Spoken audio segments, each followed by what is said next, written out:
ఈ రోజు కూటమి గవర్నమెంట్ 164 స్థానాలు రావడానికి ప్రధానమైన కారణం మీరందరూ ఆ రోజు ఓట్లేసి గెలిపించడం. ఎందుకంటే 2019లో మీరందరూ కూడా ఆ రోజు నమ్మకంతో జగన్మోహన్ రెడ్డిని గెలిపించిన దగ్గర నుంచి కూడా టార్గెట్ ఎవరుగా పనిచేశాడంటే దళితులనే టార్గెట్ చేసి ఆ రోజు పనిచేసిన పరిస్థితి.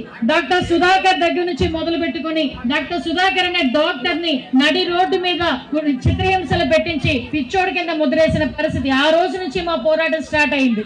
ఇక్కడే ఎమ్మెల్సీ అనంతబాబు డ్రైవర్ సుబ్రహ్మణ్యాన్ని చంపి తీసుకెళ్లి డోర్ డెలివరీ చేసిన పరిస్థితి. అదే విధంగా వరప్రసాద్ అన్న కుర్రోడ్ని ఇసుక కుంభకోణం చేస్తున్నారని నన్ను అడిగితే సాక్షాత్తు పోలీస్ స్టేషన్ లోనే కూర్చోబెట్టి శిరోముండనం చేసిన పరిస్థితి. డాక్టర్ అనితా రాణి అని ఒక ఆవిడ్ని ఇది ఎందుకు జరుగుతుంది, అన్యాయం జరుగుతుందని ప్రశ్నిస్తే ఆవిడ్ని లైంగికంగా వేధించిన పరిస్థితి, ఆవిడ్ని శాఖాపరంగా వేధించడం, అదే విధంగా ఆవిడకి ఫోటోలు తీసి చాలా ఇబ్బందులు పెట్టే పరిస్థితి తీసుకురావడం, ఇలాంటివి చూసుకుంటా పోతే ఎంతో మంది దళిత కుటుంబాలను అన్యాయం చేసి అదే దళిత ఓట్లతో గెలిచానని చెప్పుకునే పెద్ద మనిషి జగన్మోహన్ రెడ్డి అదే దళితుల్ని సర్వనాశనం జరుగుతున్నా కూడా ఎక్కడ నోరిప్పిన పరిస్థితి.